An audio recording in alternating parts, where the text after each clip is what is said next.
Part 2. The day we graduated from university, we decided to get married. However, her family was firmly against it, especially her younger sister. She looked down on me from the very beginning. She made snide, passive-aggressive comments and sometimes openly mocked me, calling me a gold digger, saying I was just a nobody chasing after her sister's money. Only Freya and I knew the truth. What we had started as a real friendship, pure and simple. It wasn't until much later that it turned into love. By the time I found out she came from a wealthy family, my feelings for her had already been genuine. Still, that time in my life was tough. I felt lost, like I didn't belong. To show that I mattered, Freya went against her family's wishes. She secretly took her household registration papers and came with me to the registry office. We signed the marriage certificate on our own. When her parents found out, they were furious. Their disapproval didn't ease until Freya showed them her pregnancy test results. Only then did they begrudgingly accept our marriage.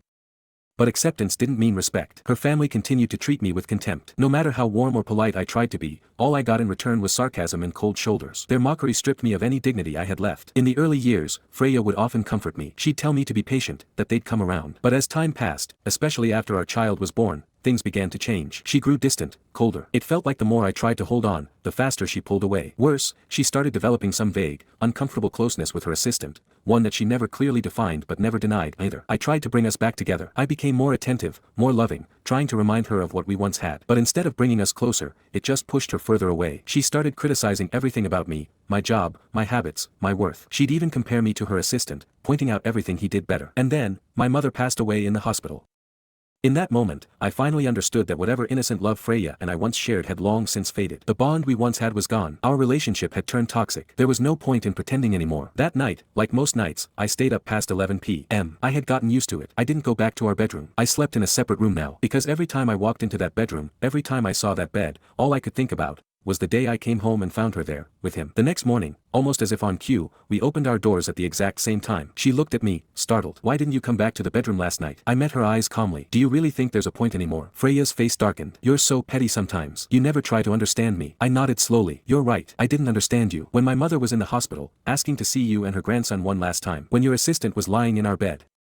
I've been trying, really trying, to figure out how to forgive you. But I just can't." I walked away. When I reached the front door, I paused. "Should I find a lawyer to draft the divorce papers, or do you want to handle that?" Freya didn't move. She just stood there, staring at me like a stranger. "Whatever. Do what you want." That weekend, I went to a law office and had a divorce agreement drafted. When it was done, I headed back to what was still technically our home. I held my key to the door, but hesitated. Maybe I didn't want to walk back into that place ever again. I pulled the key back out. Instead, I went to my home, my real one. The one I grew up in. Ever since Mom passed, I was the only one left here. I opened an old drawer and found a photo from a few years ago. It was one of the three of us, me, my mom and my son. In the picture, Mom was smiling so gently, joy radiating from her face. But my son, he looked grumpy, clearly not happy to be taking that photo. When he was born, my mother was so happy.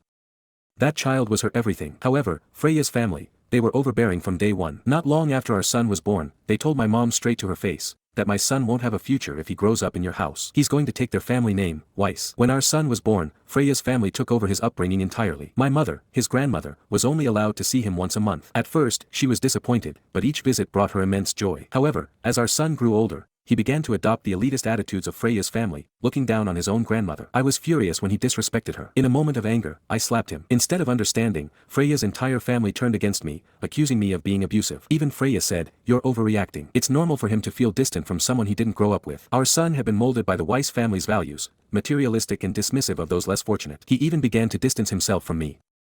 My mother had once been proud that I married someone as accomplished as Freya. But after our son was born, she seemed to lose her joy. Perhaps the constant sorrow contributed to her early passing. Late one night, around 1 a.m., Freya called me. "Where are you? Why didn't you come home?" I calmly replied, "I met with a lawyer today to draft our divorce agreement." After a pause, she asked, "Can we not go through with the divorce?" Her words pierced me. I thought I had moved on, but years of shared history aren't easily erased. Emotions are complex. I didn't respond and hung up. A few days later, Freya called again, inviting me to her mother's birthday celebration. Initially, I didn't want to go, but looking at the divorce papers, I decided to attend, seeking closure. Then, I finally stepped into the Weiss family estate again. Every time I used to come to this villa, I'd feel a heavy weight in my chest, as if I didn't belong, as if I was constantly being judged. But not this time. Maybe it was the divorce papers in my hand that changed everything. For the first time in years, I felt free. Nothing could tie me down now. I arrived quite late. The Weiss estate was already bustling with guests. Laughter and chatter filled the air as everyone celebrated my mother-in-law and Weiss's birthday. People were offering gifts and warm wishes. The younger ones were behaving well, expecting to get some sort of reward. When I stepped inside, the room fell into a brief hush. The crowd instinctively parted, clearing a path. I walked straight toward Anne, holding the divorce agreement in my hand. Freya and her sister stood just behind her, flanking her like loyal sentinels. Her first love, yes, he was there too, hovered nearby, comfortably in the picture, as though they were the real family now. Anne's expression soured the moment she saw me. Her voice was as sharp and dismissive as ever. "You're late. Do you even acknowledge me as your mother-in-law anymore?" Freya, surprisingly, stepped in to smooth things over, offering a cheerful excuse. "Mom, don't be upset. I'm sure Jonas was just out trying to find the perfect gift for you. He wanted to surprise you, that's all." Anne's face softened, slightly. She turned to me coldly and asked, "So, what did you bring?" She had never once treated me with kindness or respect. I used to hope I could win her over, that one day she might finally accept me. But I didn't care about that anymore. I smiled calmly and handed her the envelope. "This," I said, "might just be the best gift I've ever given you." The moment Anne laid eyes on the bold letters, "divorce agreement," her expression changed instantly. No one had seen it coming. A stunned silence fell over the room. Guests, relatives, everyone froze, their eyes bouncing between me and Freya, trying to make sense of what had just happened. Freya's face turned ghostly pale,